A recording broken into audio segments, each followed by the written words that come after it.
How's it going, guys? My name is Zach with the Movie Castle, and today we're going to be taking a look at Epitaphs from the Abyss Issue 2.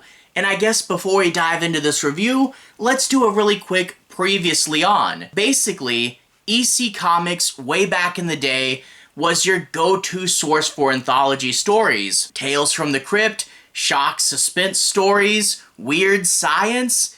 EC was killing it until the evil comics code came in and shut them down. Well, fast forward to the very recent past, and Oni Press bought the rights to EC Comics, and they would give us two different books, Epitaphs from the Abyss for the horror stories, and Cruel Universe for the sci-fi stories. Cruel Universe came out really great. If you guys didn't like Epitaphs, I would still recommend Cruel Universe. The sci-fi is good. The horror? What EC was predominantly known for? Epitaphs from the Abyss kinda sucked, which is sad, really. I would love more EC comics, and these things have super cool covers to them. The inner artwork and the inner stories weren't near what the cover would suggest. And I thought, okay, issue 1 might have been a fluke. Issue 1 was bad, but it's anthology. Things change. Maybe issue 2 could be good. And besides, look, a clown surrounded by zombie kids? This is a great cover. The book still sucks, and that's sad. Like, I went through and I read it. I read it not long before shooting this review, same day, right? I've already forgotten most of it. Like, I don't even know if I could be angry at the book because I don't know if it's more bad or forgettable. And yeah, no, it's not good. We have the first 2 stories in here, and the first 2 stories are heavy internal narration with like a little bit of an idea, but not a story. You know, it's an idea, but not really a good beginning, middle, and end. They're just overly pretentious with this internal monologue, thinking the story's the cleverest thing ever, and then not much interesting happens. Those 2 are bad but forgettable. And then we get to the third one in here. The third one is almost a PSA. It's about texting and driving and why you shouldn't do that. And don't get me wrong, don't text and drive. I think we can all agree with that. You're potentially murdering someone. Don't use your phone when you're driving, please. But that being said, even though I agree with it, I don't want to lecture about why I shouldn't text and drive. It feels like a government PSA. It sucks. And yeah, EC Comics Epitaphs from the Abyss issue 2 kind of proves that it wasn't a fluke. Anyone who buys Epitaphs past issue 2, it's only going to be for 2 reasons. 1, you're either a die-hard EC Comics fan, or 2, and I think this is the most likely, people are just buying for the covers. The one good thing this comic does is it gives us really great covers and nice, thick cardstock.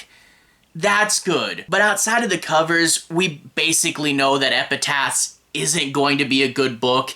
And my personal recommendation, if anyone at EC or really Oni Press is watching, once you get through your minimum commitments, fire everyone involved with this book and just give us Tales from the Crypt, okay? Get people that are working on Cruel Universe, bring them over here, just give us Tales from the Crypt. But anyway, without further ado, let's switch over to the close-up camera. I'm not going to be doing any major spoilers, but I want to say my piece on a few plot points and show you guys a bit of the art. No major spoilers, but let's go ahead and switch to the close-up camera. Alright, here we are inside the castle, taking a closer look at Epitaphs from the Abyss number 2. Right off the bat, the cover does work. Classic EC big block of color, and then we get this clown, and I love this image. The clown's there, he's in shock, the only thing he has to defend himself with is this balloon sword, and usually it's the clown that we're scared of, but here it's all these zombie children. I love the cover. If we flip it to the back, we get the standard ad, and this guy here, is this the Crypt Keeper? Why isn't he hosting the book? I don't know. But $4.99, 16 plus, 00211, Oni Press. Cracking it open, we can see the table of contents, and the big thing you might notice is this is only 3 stories now. Apparently that 4th story was just a special promotion for issue 1 of the book or something. I'm guessing we're only going to get 3 in the remaining ones, but that's fine.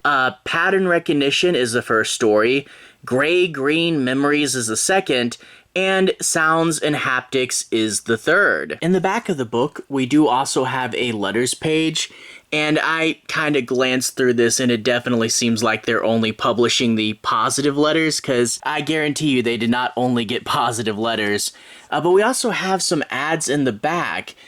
Shiver Suspend Stories. That looks like it's coming out in December, and I could use a good EC horror book, but you never know. And then we get an ad for a sorcery title. That could be cool. Fantasy. Cruel Kingdom. I'm betting that's going to be more like Cruel Universe. I guess is the Cruel team or something. But yeah, Oni Press has really been doubling down on the EC comic stuff, and I think a lot of this got approved before anything came out.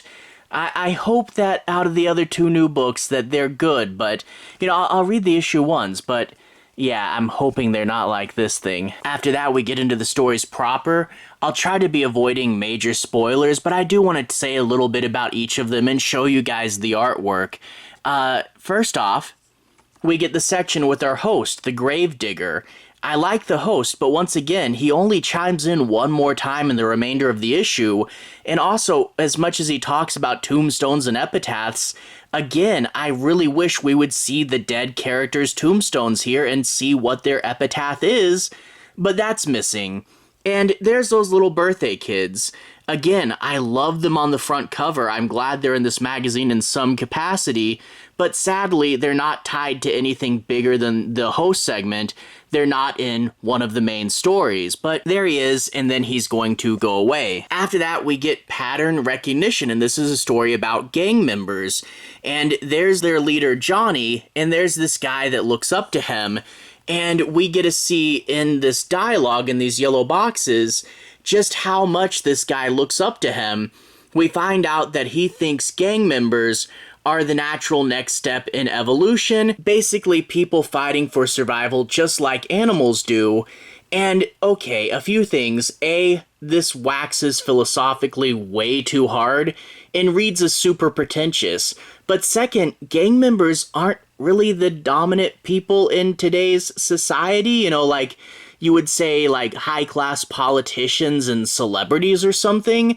These gang members just fighting to stay alive, they don't really, like, yeah, no, this is a small street gang. How are they the biggest and best thing ever? It doesn't make much sense. But anyway, they pick a fight with this random couple, he fights back, and we get this gnarly scene where he falls and he gets a nail in his head.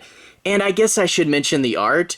We have guy with short hair and goatee going up against guy with short hair and goatee, and the reveal at what happens in a close-up. I was a little confused for a second as to what happened to who, but secondly, just looking at the art, this is drawn in an okay, standard way. The art's clear, but it doesn't have any style or pizzazz, and then really the big thing is the color. All they did is flats. There's no dimensionality to the color. And in turn, the artwork in here is passable but boring. Anyway, the guy will survive. They'll take the nail out of his head, and he is going to have a changed view on the world and get up to some crazy shenanigans. I don't want to go any farther than that in the story, again, because no major spoilers, but it's not memorable. After that is Gray-Green Memories. This is actually written and drawn by Tyler Crook, who did the art for Harrow County.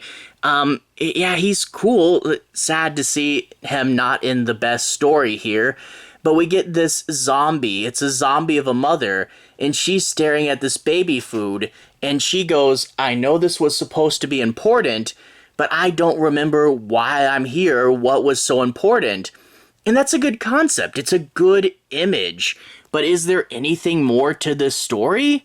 Not really. I mean, we get some flashbacks to her being a human, and we get to see like, oh, there's her baby and husband, But honestly, not much happens here. And again, like the internal dialogue from inside a zombie's head is interesting, but this is a case of it's a good portrait, it's a good picture.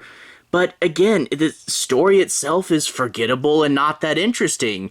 If we were going to make a cover image, maybe this could have made a fun cover image, but outside of just a portrait, this is kind of forgettable. And then going into the ending, we get sounds and haptics. And I will say, at least the Gravedigger showed up for a second in this one.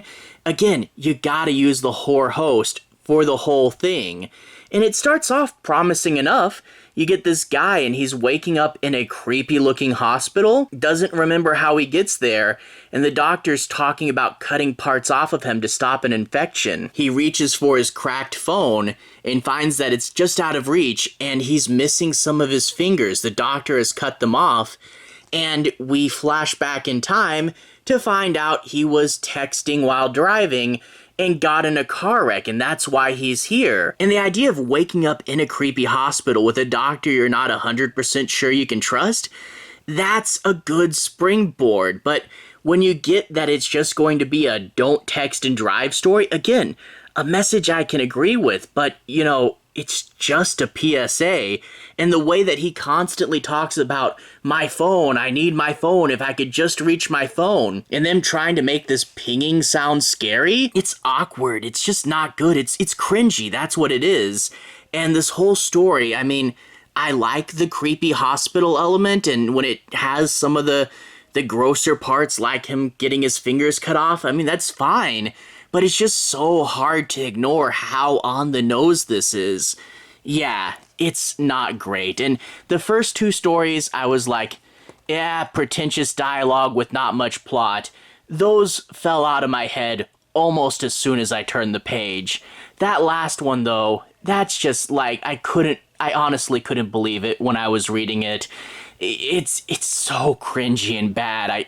Epitaphs, if you want to collect the covers, just for the covers, but with 2 bad issues in a row, this isn't going anywhere. Maybe they could turn it around, and in the comments, if they're on like issues 5 and 6 and they somehow do turn it around, let me know, because I think the contract on this one is for 12 issues, but yeah, I do not see this magazine having much of a future.